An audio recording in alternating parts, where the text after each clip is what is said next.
Most of us don't have a spending problem. We have a clutter problem. Not the kind you can see on a shelf or in a closet, the kind that lives in your bank account at the end of the month. That pile of small charges you don't remember making, subscriptions you forgot you had, purchases that felt logical at the time and now feel like tiny, quiet regrets. You look at the number on the screen and you think, where did it go? You earned it, you worked for it, and somehow it just dissolved. But in Japan, there's a quiet approach to money that has kept families financially stable for over a century. Even on modest incomes, even without spreadsheets, even without financial advisors or complicated apps. If you've ever wondered how the Japanese seem to carry a certain calm about money that most of the Western world never finds, there are 5 gentle but deeply practical rules they follow almost instinctively. And these rules go far beyond saving more or spending less. They change your relationship with money entirely. Let's discover together how each of them can transform not just your budget, but the way you feel every time you open your wallet.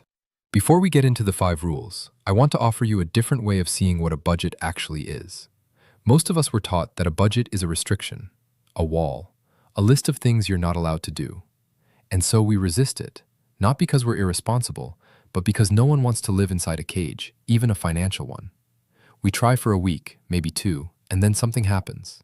A dinner out, a moment of stress, a small impulse, and the whole structure collapses. And we feel a little worse about ourselves every time. The Japanese see it differently. The Japanese word for household finance is kakebo, written with 3 characters that translate roughly as household account book. But kakebo isn't really about accounting. It's about attention. It's about treating your money not as a number to be controlled, but as a reflection of your values. What you spend on tells you what you care about. And when you can see that clearly, without judgment, things begin to change. This is not the philosophy of deprivation. It's the philosophy of clarity. Think about a river. When a river flows freely, without obstruction, without debris, the water moves with purpose. It doesn't fight itself. It doesn't double back. It finds its way. Now think about a budget that works the same way. Money flows in, moves toward what matters, and doesn't pool in places where it creates anxiety. That's what these 5 rules are designed to create. Not a tighter cage, a cleaner river. Rule 1. Give every yen a name before you spend it. The first rule is the foundation of kakebo, and it's radically different from how most of us approach money. In Japan, the practice is called mae-harai, paying forward, or more precisely, allocating before spending. Before a single purchase is made, before the month begins, the money is already spoken for. Not in a rigid, punishing way, but in the same way you might set a place at the table before guests arrive. You're not restricting the dinner, you're preparing for it. In practice, it looks like this. Before the month starts, you write down your income. Then you assign it, in writing, on paper, to categories. Rent, food, transportation, savings, a small envelope for the unexpected. Not digitally, on paper. Because the Japanese have known for over 100 years what neuroscience is only now confirming.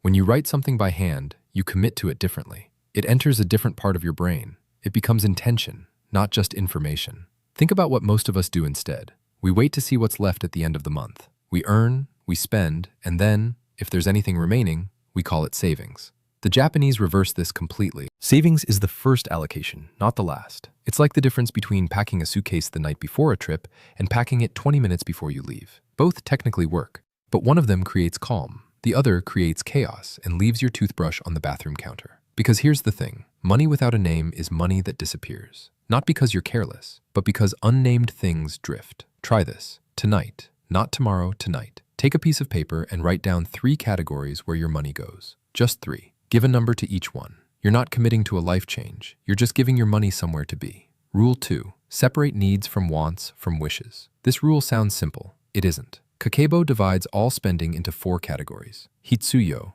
needs, things essential for survival and daily function. Yoku, wants, things that bring comfort or pleasure but aren't strictly necessary. Bunka, culture, things that nourish the mind. Books, classes, concerts, experiences. And yoke, unexpected or extra costs that arrive without invitation. Most Western budgets collapse the first 2 into one category and never think about the other 2 at all. And this is where so much financial anxiety is born, not from the spending itself, but from the confusion. We buy something and we don't know if we needed it or just wanted it. The transaction happens, but the meaning doesn't. And later, when we look at the total, we feel vague guilt without knowing what to do about it. The Japanese system asks you to categorize in the moment, not to judge the purchase, but to name it. Was this a need, a want, a cultural investment? An unexpected cost? When you name it, something changes. You stop feeling like a passive victim of your own spending. You start feeling like the one making the choices. It's like sorting laundry. Not because sorting is exciting, but because when everything is mixed together, whites and colors, delicates and denim, nothing gets properly cared for. When you separate, each thing gets what it actually needs. Your finances are no different. And here's something the Japanese discovered that Western personal finance rarely admits. Wants and cultural spending are not enemies of a good budget. They are part of one. A budget without beauty, without pleasure, without culture is a budget you will abandon. The goal is not to eliminate joy. The goal is to see your joy clearly and choose it consciously. Try this. For your next 3 purchases, grocery run, coffee, anything, pause for 5 seconds and ask yourself, is this a need, a want, or a cultural investment? Don't change the purchase, just name it. That pause alone begins to rebuild your awareness. But if that changed how you see your spending, the next rule might change how you see yourself. Rule 3. Reflect before you buy, not after. This is the rule that separates kakebo from every other budgeting method I've encountered. And it's also the one that requires the least effort, but the most honesty. The Japanese practice of ma, written as ma, meaning pause or interval, is a concept woven into almost every dimension of Japanese culture. In architecture, it's the intentional empty space between walls. In music, it's the silence between notes that gives the melody meaning. In conversation, it's the breath before a response. Ma is not emptiness, it's potential. It's the moment where a decision has room to breathe. Kakebo applies ma to money in a beautifully practical way. Before making any non-essential purchase, you ask yourself 4 questions. Do I need it? Can I afford it? Will I actually use it? How will I feel about this 1 week from now?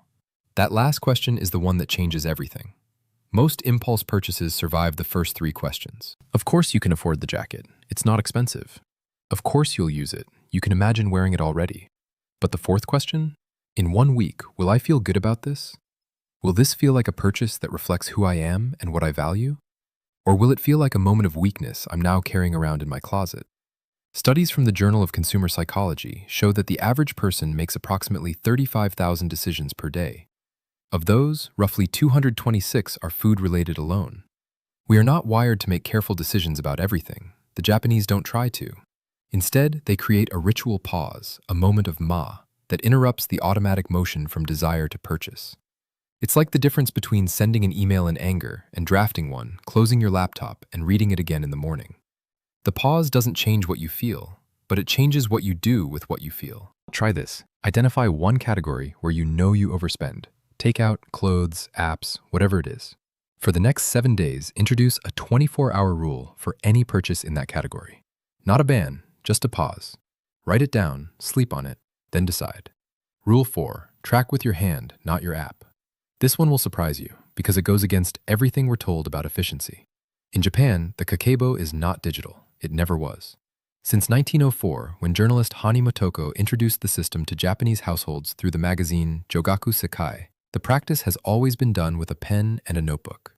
And even now, in a country with some of the most advanced technology in the world, millions of Japanese families still sit down at the end of each week and write their numbers by hand. Why? Because the act of handwriting is not just recording, it's processing.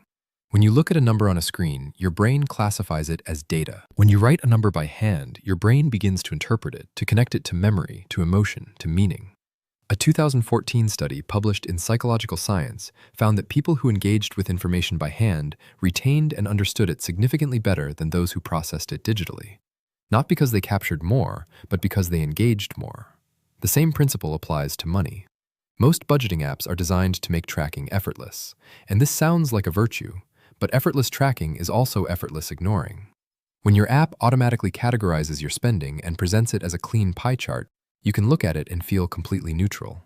Nothing sticks, nothing changes. The data is processed, not felt.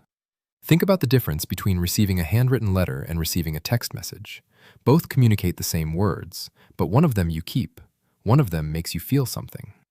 The kakebo operates on the same logic, not because technology is bad, but because for certain kinds of awareness, the hand is irreplaceable. This doesn't mean you need to abandon your phone. It means you need one notebook, one pen, and 10 minutes at the end of each week to sit quietly with your numbers and ask, how did this week feel financially?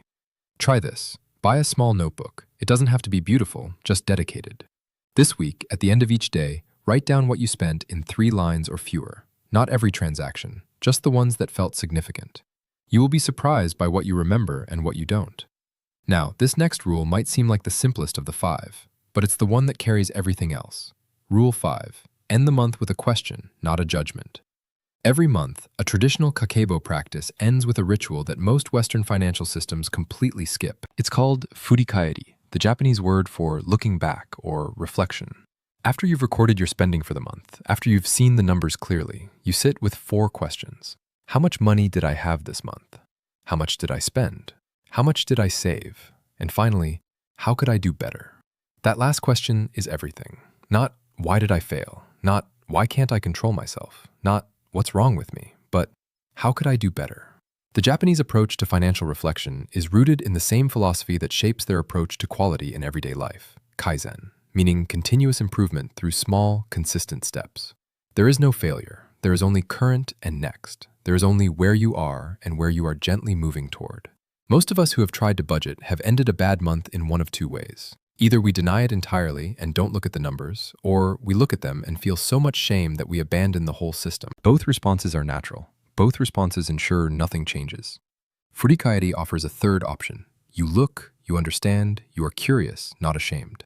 You ask a simple question, and then you close the notebook and carry that one small question into the next month, not as a burden, but as an intention. It's like tending a garden. When something doesn't grow, you don't punish the soil. You ask what it needs. More sun? Different water? A different season? The garden doesn't respond to judgment. It responds to attention and patience. Your finances are the same. Because here's the thing, money is not a moral category. Spending too much on something doesn't make you a bad person. It makes you a person with information. And information, when you're willing to look at it calmly, is one of the most powerful tools you have. Try this. At the end of this month, mark the date in your calendar right now. Sit down for 15 minutes with your last 4 weeks of spending. Don't try to fix anything. Just ask, what does this tell me about what I actually value? The answer will surprise you, and it will be kinder than you expect. What all of these rules have in common is something that goes much deeper than budgeting. They are all acts of presence. Naming your money before you spend it, pausing before a purchase, writing numbers by hand, reflecting with curiosity instead of shame. None of these require discipline in the punishing sense of the word. None of them demand that you become a different person. They all simply ask, be here with this for a moment. The financial anxiety that most of us carry, that low hum of worry that lives somewhere between the back of your mind and the pit of your stomach, it doesn't come from having too little. Studies on financial stress consistently show that the anxiety is almost never proportional to the actual amount. People with high incomes feel it.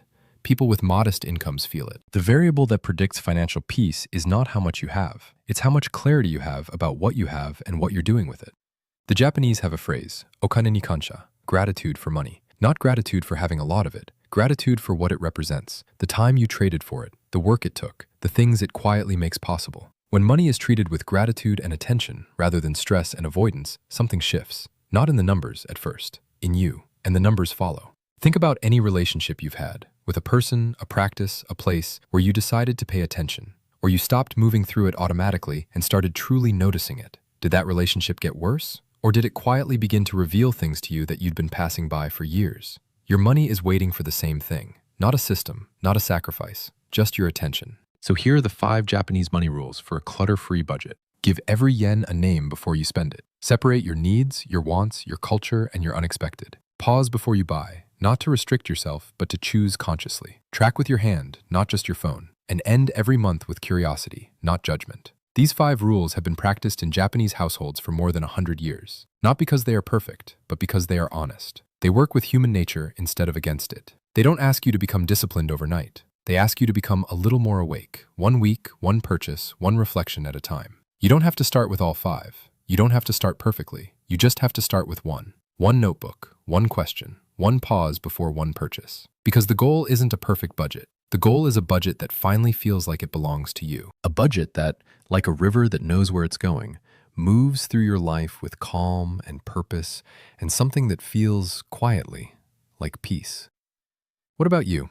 Which of these 5 rules felt most like something you already knew, but needed permission to actually use?